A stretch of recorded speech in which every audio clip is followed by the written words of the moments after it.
Good morning. This is Bill from Curious Cars and Autohaus of Naples on a miserable, muggy, crappy Friday morning. You know, there's not even a debate at this point. When I woke up this morning early and, hit the snooze on the phone, the phone's telling me it's like almost 80 degrees and it's 5 in the morning.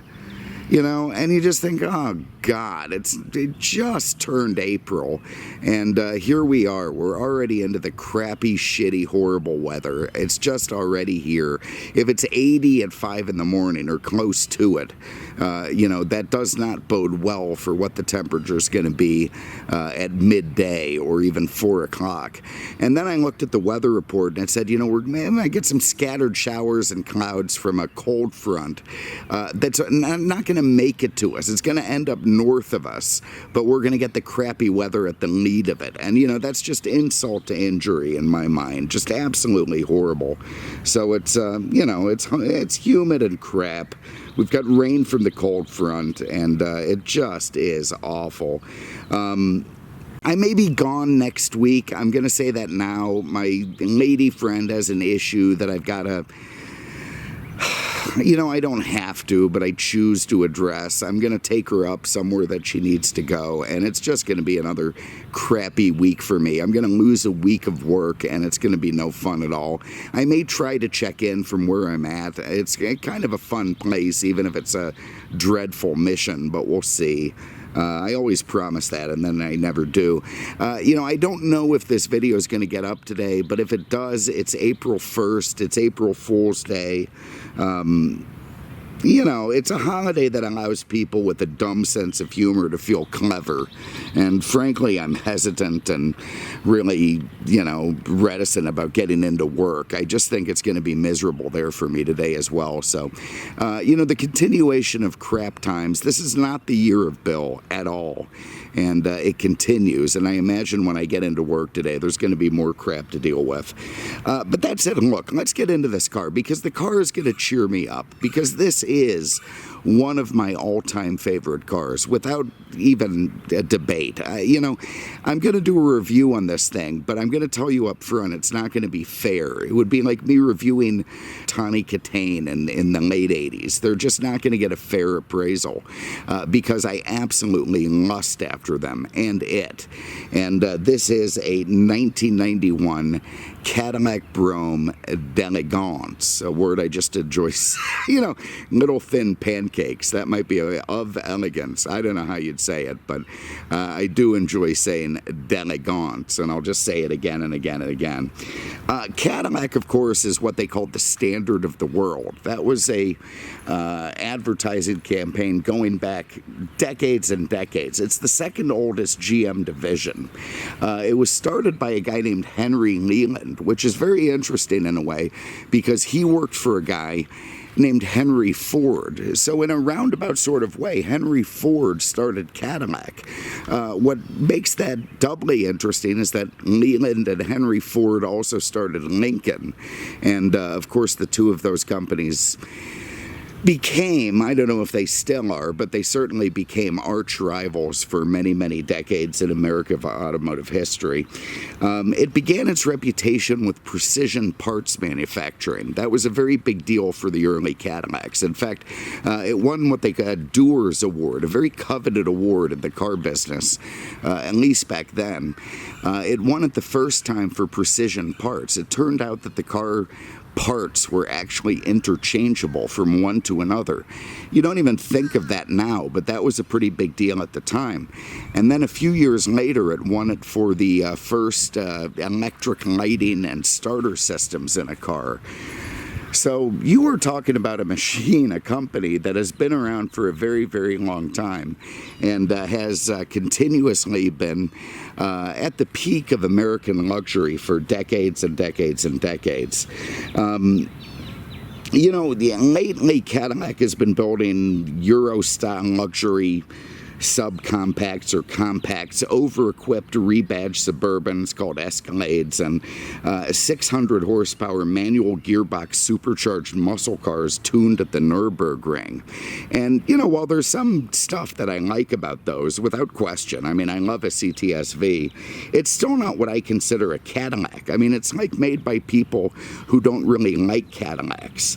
What I want is that sort of pale yellow rolling bordello with white walls and wire wheels or wire wheel covers and over-assisted pencil-thin steering wheels, huge unsupportive bench seats, and, you know, enough room to put a football team inside. That, to me, is what a Cadillac is all about. And these 90 to 92 Broughams, just 3 model years, were the final hurrah for the traditional American, the true luxury automobiles. There's an asterisk on that. They're, you know, almost unashamedly American, but very, very close to it, and I think they were the last of their breed. They're stately, they're elegant despite the remarkable amount of bling on them, and they're extremely impactful to look at them. You know, even when I drove it home last night, my lady friend Tracy, who's very reserved, she, you know, usually won't give me the time today, she wouldn't make me a glass of water if I was dying of thirst in the desert. She just absolutely despises me, despite living with me for the last decade. And I don't blame her, you know, I absolutely understand. But she had something to say. She thought this car was like a rolling, you know, look at me type thing, and didn't even want to take it on her trip because she thought it would draw too much attention. I thought, man, it's a 30-year-old, who's going to look at this thing? It's an old tired car. A bunch of old guys used to drive around, but no, apparently this thing has become very impactful, maybe even more so today than it was when it came out. To me, look, it's a bit too Euro. I mean, Lincoln came out with a new town car in 1990. I guess the guys at Cadillac thought, hey, we have to compete with that. So they gave this old school, very, very elegant, very unashamedly Cadillac car some modern European touches, the most obvious of which are these big composite headlights, which are replacing the traditional dual quad design. You know, I don't love them. Some people do. A lot of people don't. I wish it still had the 4 quads up front, because that is what America was all about. But I get it. I get what they did. And maybe they needed to, maybe they didn't. And despite that, I'm going to love it anyway. And, you know, they put some cladding on it. Whatever. If the headlights are the only thing a little bit too European, then I'm going to have to deal with that. And I'm still going to tell you that I absolutely love this car. And where's the traditional Cadillac crest? It was a fake family crest, actually. You see the ducks on. People have corrected me on that. They say they're not ducks. I say they're ducks, and that's what I'm going with. And my friend Ulf, who was attacked and, you know, very much brutally harmed by a duck, he wore a sling for a couple of weeks. I've been trying to get him to tell his story on camera, but he won't. He's too nervous about it. I told him I'd get him that whole shade thing going, like the FBI, and he still won't do it. But anyway, that crest came from a guy named Antoine Lemay de la Mothe, Sieur de la Cadillac, or Sir de Cadillac. A big fancy name for a guy who was basically a nobody. He was a bit of a scoundrel, a rogue, a roustabout, and somehow he convinced wealthy people not just to let him marry their hot daughters, but to also set him up in life. And he ended up founding Detroit in 1701, and he pretended to be noble to the point that he made this fake family crest, and that fake crest ended up on Cadillac. So kind of an interesting story. And you know, it's interesting that Cadillac has gone on using this, you know, rogues charlatan crest to you know, denote their brand. It's gargantuan, this car. It's absolutely gargantuan. It's huge. It's loaded with bling, and again, almost unashamedly American, and the only asterisk on that is the headlights. It's incredible to think that this is a downsized model, a downsized platform from the behemoths of the 60s and 70s, significantly smaller. By 1991, it was huge compared to all the other cars that were going on at the time, and feels pretty huge today. But this is a true downsized GM platform.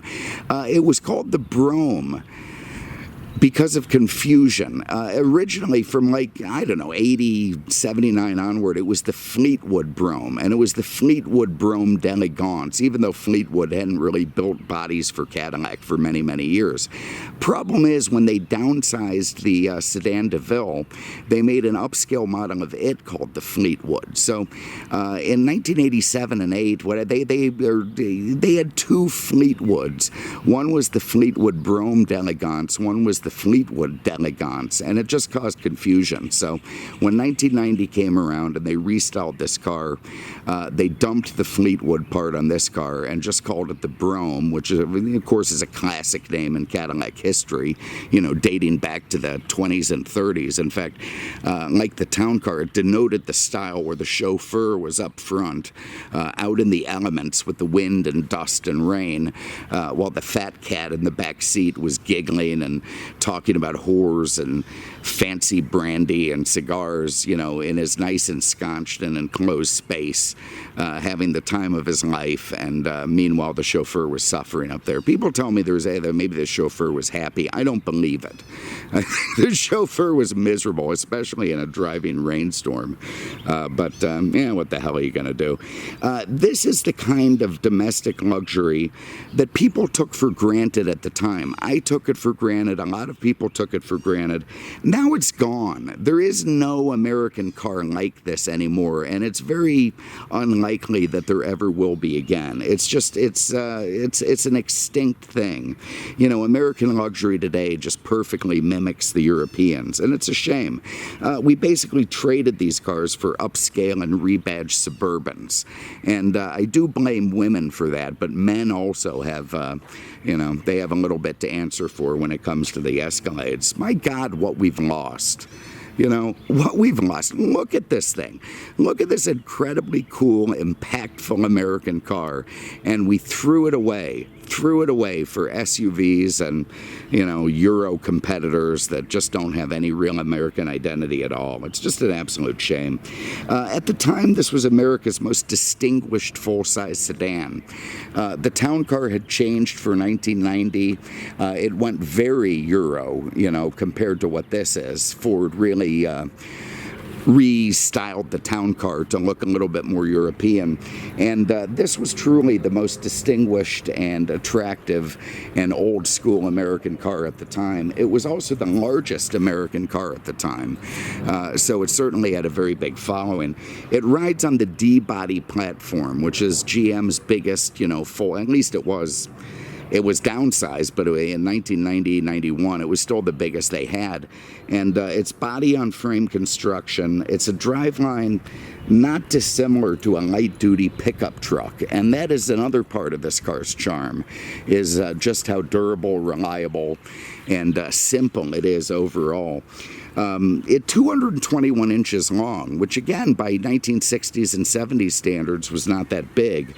But by 1991, it qualified as the largest America had, and that went all the way from 90 through 92. This one does have the d'elegance package. Again, it's a word. I do enjoy saying that. I don't know why. And it was a $2,700 package. Back then, that was a pretty big deal. This thing probably stickered at about 30 grand, or maybe even a little bit above. Much, much less than the new Lexus LS400 that it was competing with, less than the Infiniti, and less than half the price of a Mercedes. And I think that represented an absolute car bargain in the day because, even if it didn't have the same advanced engineering that the European cars did, you know, the really fancy shit. It had enough of it, and it had an incredible ride, and it had an incredible look. And you could still drive this car and feel like somebody. You could still be the bank president or the chairman of the board or whatnot. Maybe not in the same way that you could driving an S-Class, but certainly enough. And I mean, 30, what is that, probably 50 grand a day, maybe 60. This was an awful lot of car for the money at the time, and it absolutely sold very, very well for Cadillac, and I can absolutely see why. This triple black 91 is purported to be a coach builder edition. I haven't confirmed it yet, but there are some signs there, and what that means is beyond the d'elegance package, this was one that was built to possibly be extended, which it wasn't. It would become one of the limousines of the early 90s. It would have gotten a beefier cooling system, beefier transmission and rear end, an upgraded suspension. I'll try to confirm it and see if it does. I don't know if it does, but either way, it fits, and there are some signs that say it does. But even the base models were very, very durable, very well built, and cars that would go for, as many miles as their owners wanted to do it. They were true livery cars. There were only 27,000 built in 1991, which is probably more than there were S-Classes or, BMW 7 Series. About a third of them were the d'elegance models, and far, far fewer were the professional livery cars. They made more money than other Cadillacs at the time, not really because people bought the hell out of them, because the profit margin was there. They had been building this sort of precise car since 1980, and to some extent since 1977, when it was originally downsized. So there were no new model startup costs. There were no major retooling or die changes. The cosmetic refresh of 90 was really only skin deep. It didn't cost that much to do. And the 5.7 engine and the 5-liter engine were sort of off the bench GM products that didn't cost a lot to put in the car. So they even used the same dashboard since 77 and the same steering wheel since 79. So this car owed GM absolutely nothing at the time. It was fairly cheap for them to build, and as a result they made pretty good money on the car. So let's pause for a moment. I'm going to get my shit together. I'm going to get a little more anti-Soviet whiskey going. I might have a quick puff on a smoke, and then we're going to get directly into this particular car. So hold on one moment. I felt like there was someone watching me, and sure enough, look at that. Trying to stay far enough away that I don't notice. Another suicidal rabbit almost ran under. He was either suicidal or he was trying to leap up and get in the driver's window and attack me. That was on the way down Peters Street. This could be that same rabbit for all I know. Either way, it's hanging back about 50 yards away, keeping an eye on me, and God knows, look, if it comes at me, hopefully someone else uploads this video. Alright, we're back, and the rabbit is still at bay over there, so again, we'll keep an eye on that thing. Let's dive into this car. We'll leap into it. First of all, let's look at the exterior. So, this style emerged in 1977 as a downsized car. The Sedan DeVille and Fleetwood rode on the same platform for a few years, all the way through 84, and then in 85, those front drive caddies came out, which people at the time were not huge fans of. They eventually warmed to them, but it took a little bit. And as a result, these cars did continue. And thank God they did. Again, the one most distinguishing feature of this final box square body Brougham are those composite headlights replacing the 4 lamps up front. And again, while I'm not a huge fan of them, they were a big hit at the time, and they do seem to work. You also have a heightened grille. Look at the size of the chrome fringe around that redesigned for 1990 grille. Definitely very impactful on the front end, and adds an awful lot of chrome to an upright vertical grille with a V at the front of it, which also matches on the bumpers. You now had wraparound bumpers going all the way back to the wheel well. They moved the cornering lights up to that windshield assembly. up to that headlight assembly. At first, I thought these black impact strips on the bumper, they're obviously repainted, but I didn't think they were originally black. Now my research says they might have been, but I do think most of them were gray. You see that it's got bling on the hood. I love the way that the hood bling wraps around the rear of the top, comes down the side of the car underneath the windows, goes into the V of the hood, and swoops down the front to match the lines of the bumper. I love the way it's angled and pointed at the front. I think that looks expensive, and I just think all in all, again, it's, you know, despite all the bling and ostentatious crap on the outside of this car, it somehow manages to be elegant. Love the stand-up wreath and crest hood ornament, and all in all, I just think it looks great. Even the bumperettes look kind of cool, and of course it has a Cadillac script in the grille. You get to the side, you have those very classic Cadillac wheel covers. You could also get real wires at this stage. It'd be nice if this had it, but you know, I'm happy enough with the wheel covers. And I'm telling you, man, it's been a while since I got greedy about a car. One that I bought, I can't remember where the hell I got that. A few weeks ago I bought it. And man, you may have to pry this out of my cold dead fingers. You know, it's in precisely the right condition for me to keep.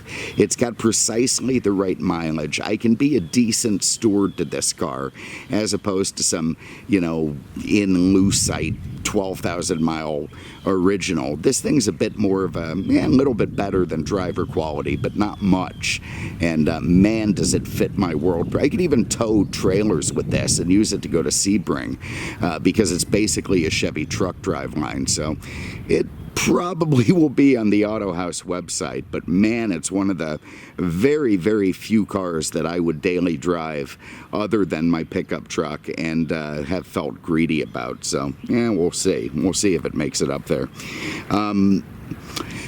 It's called a premier vinyl top, and it certainly is. And it's, you know, it was like a $1,200, $1,300 option, not cheap at the time. You see the vinyl goes from all the way in the front of the A-pillar, all the way to the back, and even encompasses those rear quarter windows. That did not happen on the non-d'elegance versions, and I think it looks awesome. It also has a limousine-style back window with a nearly vertical formal roof, which again, to me, just all looks terrific. You've got wreaths and crests at the D-pillar there, and you've got chrome surrounds all of them, nothing body color. It's all chrome around the windows, chrome around the mirrors, and even opera lights in the center. So a lot of cues dating back to, you know, classic American luxury. You've got a chrome strip running on the rocker panel. You've got an impact strip running down the side. You've got body cladding that may or may not be reminiscent of a Mercedes, but there it is, and I don't think it hurt the look of this car. Even if it did modernize it a bit. I like the low topped wheel wells in the rear that cover the Vogue tires. You know, again, very classic American styling cues, and I think it looks great. You've got the beveled edge, beveled swoop on the trunk. It's higher at the front than the back. It's got some nice beauty lines in it. Looks terrific. I've ordered a set of these bumper fillers. Now, these things are famously bad in these cars. They always go bad because they're sort of a rubber Endura type material, and you know, for many years as these cars passed through second, third, fourth owners who, you know, saw the value in them but couldn't really keep them up nice, you'd even see them missing or completely torn away. I have the, you know, I'm not opposed to doing this video and the photos because I think it's a miracle these things still even exist in the rubber. They were so fragile, they didn't last, and for this thing to still have the original bumper fillers does sort of tell the tale of the car. You can see it's got the wreath and crest on the back. You flip that guy up to get to the key. You've got the fold down license plate, which I'm having a hard time doing, but that's how you get to the gas door in a very traditional American style. You get the big chrome bumper. The upright and diminished taillights are a bit of a throwback to the Cadillacs of the 60s and 70s. I think they look great. They've got more crests and swords in the middle of them. Your reverse lights are in the center of the trunk. One of the reasons I think this might be a coach-built version is the by Harvey badge on the back, which I tried to research that and I couldn't find anything. But why isn't it by Cadillac? I could see it being Harvey and not, by Harvey. But obviously this company, Harvey, thinks they've done something to this car, which is what would have happened to a coach-built thing. Who knows? We'll see. I like the red pinstripe. I think that matches the formality of the black car. The reflectors in the bumper with the impact strip. You see this one is badged as the 5.7 liter V8, which is, again, basically a small block Chevy and a terrific engine for the car.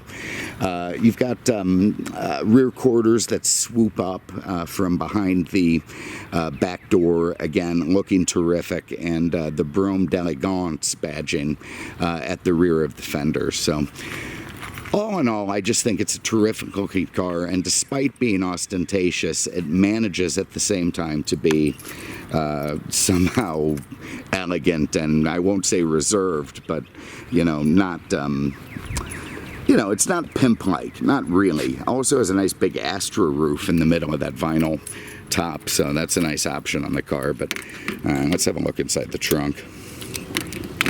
Of course, it has the 2-key system from GM, which I quite like. Little chrome strip there, and an enormous trunk with a tiny, donut spare tire under a cover there, and I think in front of that you'll find all the jacking tools. There's the original formats of the car, which also tell the story. I think the fact that they still exist is nice, and you've got a Cadillac wreath and crest trunk mat, and even being downsized, it's an absolutely enormous trunk. You could fit a ton of crap in here. Whatever you go to Costco, child storage is amazing. You probably fit an entire Little League team. You might have to push them down a little bit to get the trunk closed, but you could probably fit them in, even with the bulk of their gear. So it is a nice big trunk. The padding on the side will keep your children safe, and everything looking good back there. You see it's got the jacking instructions. These are the option packages on the car. Someone who's interested can pause and see what each of those is. And up here, the wire wheel cover removal stuff. And of course, it does have the electric trunk suck down, which is nice. You don't have to work too hard to slam the trunk. Just put it down and it sucks itself the rest of the way. Have a look under the hood.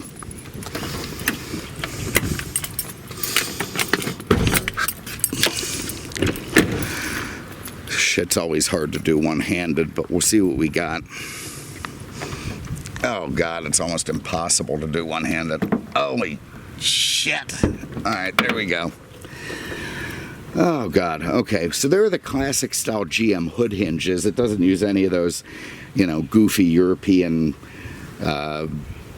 whatever you call them, little struts that hold these are proper American springs, probably made in Detroit or East Timor, but anyway, they're there. And in the heart of this thing, in the middle of this thing, is this 5.7 liter indirect fuel injected the 350 Chevy, basically a truck motor, and there it is. It's Chevy built, it's a Chevy engine, and it works very, very well in this car. The last Cadillac motor that went in, well, they had the 4.1 and the 4.5 and the 4.9 and some of the other cars. This car got the 4.1, which just didn't have the pep for it. In 80 or 81, they still had some of the old Cadillac motors, which were great, but they went away, at a certain point. And finally, by the time 90 rolled around, they plucked this motor off the parts bench and put it in the car. The base one had a 5 liter, the 305 Chevy, which isn't bad, and it's a fine motor, but I think the 5.7 gives it what it needs to really have a bit of pep. It's 16 valves, it's 350 cubic inches, 188 horsepower, 300 foot-pounds of torque. It's mated to what was then the new 4L60 4-speed automatic, which was a fine transmission, very, very smooth, simple and reliable, basically the Chevy truck driveline, and that is what this car needed to make it go down the road pretty well. It's perfectly suited to a large and heavy car. 0 to 60 in about 10 seconds, quarter mile just under 18. You know, these are pretty respectable times for big, heavy luxury like this. It went into a 308 final drive ratio, a very nice balance between taking off from the stoplight and cruising down the highway, and delivered 15 in the city and 22 on the highway, which for 91 in a car this size with V8 power is actually pretty tremendous fuel mileage. It had an independent suspension up front, coil springs, nice stuff. It had front discs, rear drums. It had Bosch 2 ABS, so it stopped well.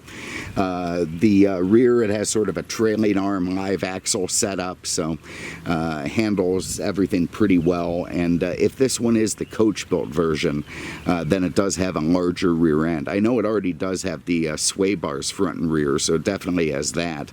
But it will have a larger rear end, 8 to 8.5 inch, I believe, if it's the coach-built, and some sort of upgraded propeller shaft, you know, running to the back axle. So anyway, everything looks pretty good under there, very proper. I'm going to get the hood back down. I'm going to put my crap inside the trunk, and then we're going to look at the interior and go for a spin. I do like the hidden wipers. I feel like that should be parked more up against that stop, but yeah, there it is. Anyway, give me a minute, get my crap in there, and then we're going to look inside and go for a drive. Alright, all the crap is in the trunk, and we're ready to go. So let's have a look inside this car. Love these old vintage style door handles, which aren't working because I locked the car when I was playing around with the buttons. That's actually a good opportunity to see. Even when locked, when I pulled the door handles, it set off the interior lighting system. I mean, this thing has interior lights up the yin-yang. It's absolutely ridiculous how many there are. But anyway, we'll get into that. Somebody did put a keyless remote on this car, which, you know, works fine, and it's actually a really nice upgrade. The inside of this thing is absolutely... You know, it's not ludicrous, but it's borderline ludicrous. I mean, it looks like Donald Trump's study or something. The D'elegance package gives you this very special button-tufted pillow seating, which I love. I mean, look at the rear seats in this car. I mean, if that is not a warm and friendly invite to your Canadian passengers, I just don't know what is. You can actually fit 6 people in this car, but 4 is where the money is, and you're going to have your 2 Canadians. They can be tall. Those seats are back pretty far in the front, and there's still plenty of leg room, but it's just all glitz and glamour and chrome and trim and wood and wreaths and crests and everything else, and I think it just looks absolutely fantastic. I just love that pillowy leather stuff and the little buttons. There you see the center brake light, which of course became a thing in 1986. Up there are those fiber optic indicators to let you know if your brakes or signals are out. You've got map pockets there on the inside of the rear. The D-pillar, you know, your Canadians need to read something.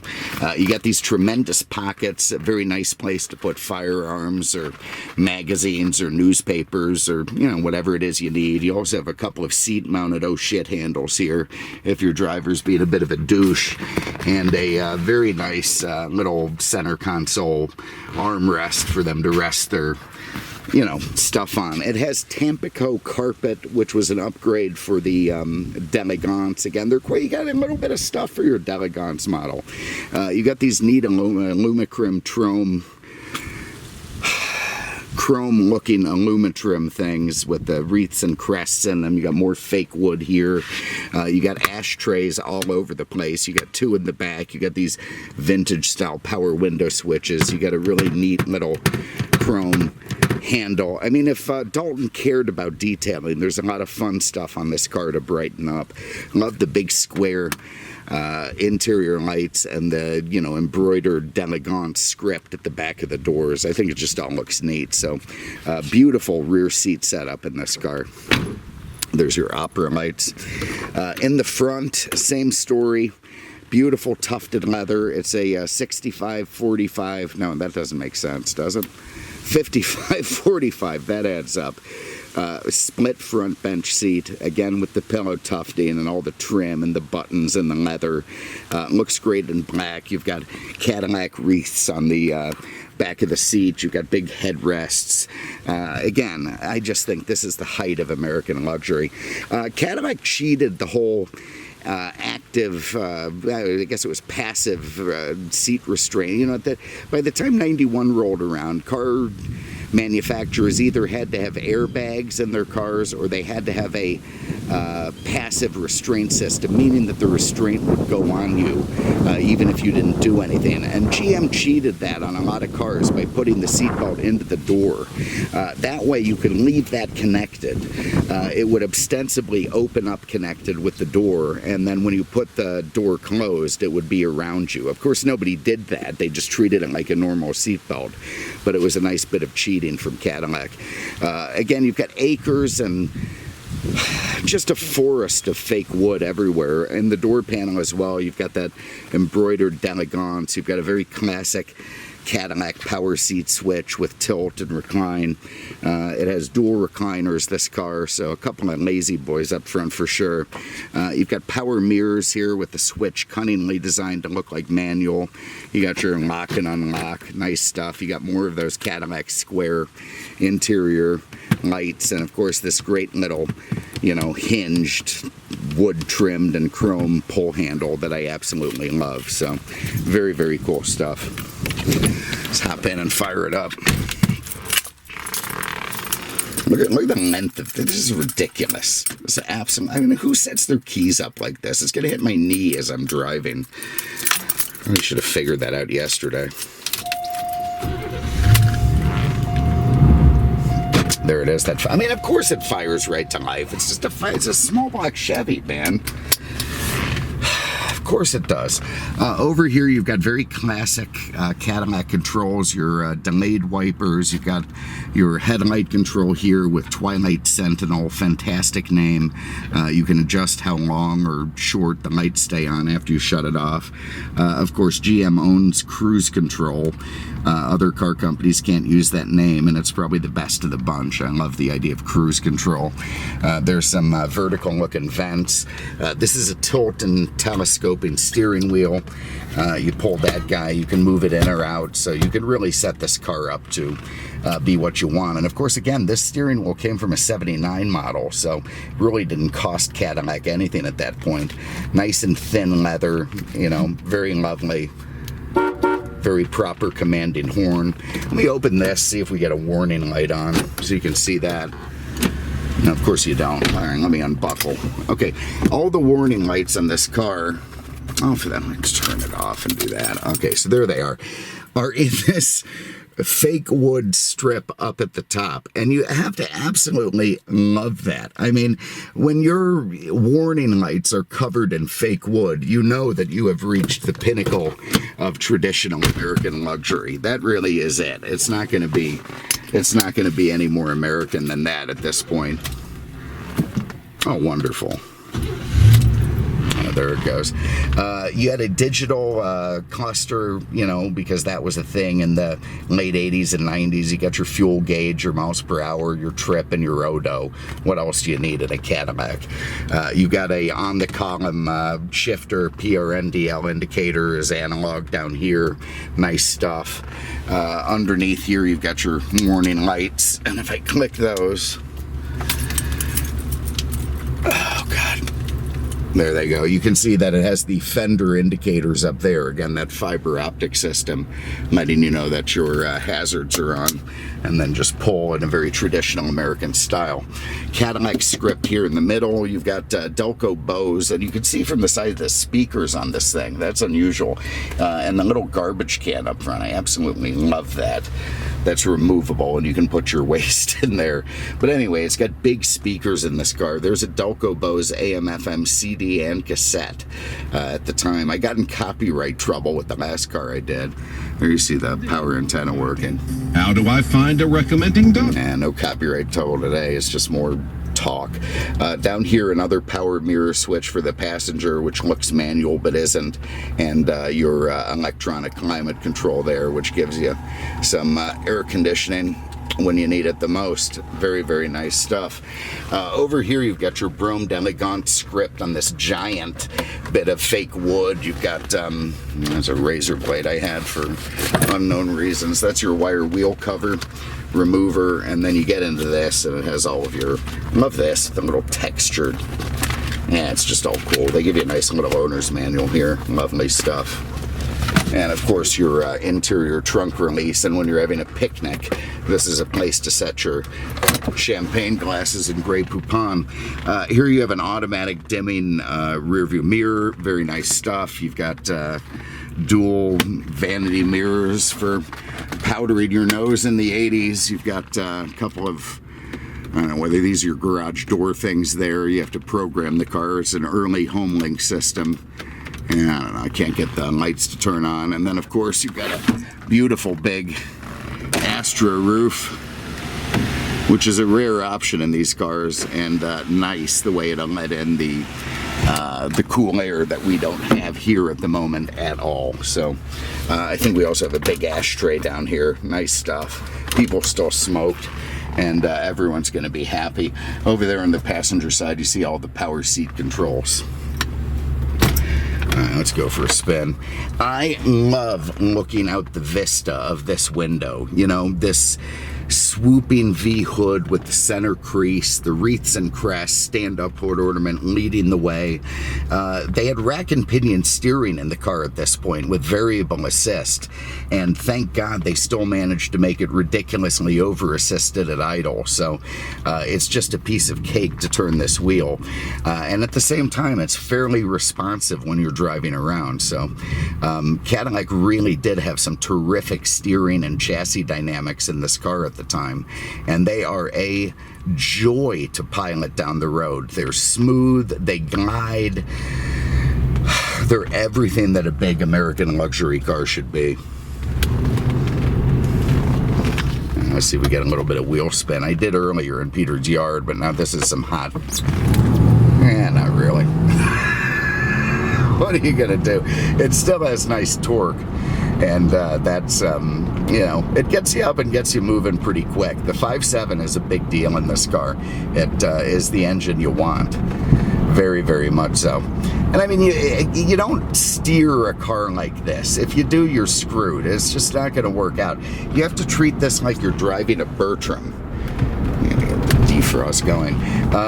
You make corrections, you know, as you're heading down the road to a point in the distance, and you can use the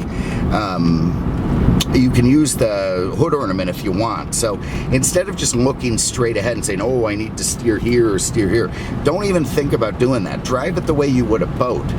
Look way off in the distance and navigate towards that point, and you'll be much happier driving these cars. And that goes for basically any Luxo barge, you know, from this car on back in the 50s.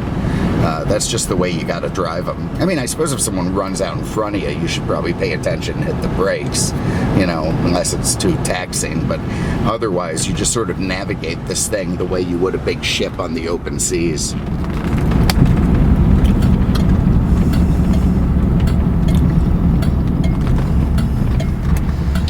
And I tell you, man, cruising and driving this car is what it's all about. I mean, that is the entire reason d'etre, as long as we're into this d'elegance thing, for one of these cars. This is the whole reason it exists, is this smooth, luxurious ride, full frame, you know, it flattens bumps, smooths out pebbles. It just gives you this glorious, lovely ride from your house to the Asian massage or the country club or the strip club, or you know, wherever it is you're going to, you know, go collect money from your ladies on the corner. Whatever it is that you do, it's going to be smoother and lovelier in a Cadillac Brougham like this. Just minor corrections. I'm not going to give you too much as we're weaving in and out of traffic. I'll get a little highway ride at the end of this so you can see some pep. But, you know, it's got good kick down. The indirect fuel injection acts a little bit like a 4-barrel carburetor, which would be nice to have. I get the big induction sound. That'd be kind of cool. See if I can jerk merge on this guy here. At least I use my, you know, there's a lot of these jerk mergers don't even use their signal because they're bastards. Anyway, again, you're going to have to pry this car out of me, man. I may keep this one. You know, it's been a long time since I've threatened to do that. I just haven't been turned on by anything the way that I have by this. And it's very tough for me not to turn this into a daily driver and just start using the pickup truck for my towing duties. There's the fire rescue. They have fancy new vehicles. Anyways, I don't know. I'm not even going to point out that if you have an interest, you should, you know, look at the Autohaus website. Maybe. Autohausnaples.com, 239-263-8500. I don't even know if I'm going to put it up there. I might. I am so torn on this thing. We'll see. God, it's been a long time, but this is one of the ultimate cars of my youth. I have always loved these Broughams and Fleetwoods of this vintage, and man, to get one like this, black's a little bit rare. It's got enough miles on it, I don't have to worry too much about it. It's, you know, the paint's great, but it's not concours. The interior's terrific, but it's not preserved by some lunatic. So if there's one that I'm going to drive and have fun with, then this is probably it. So we'll see. Anyway, thank you very much for having a look. Appreciate it. Again, I'm out of town next week. I always threaten to try and check in, but you know, man's got to know his limitations. I'll give it a shot, but I don't know what the hell I do, but I'll try. Otherwise, it'll be, you know, beginning the week after next before we get another car up, and I do have some fun stuff coming. So thank you very much for having a look. Really appreciate it. We will see you with the next one. Take care.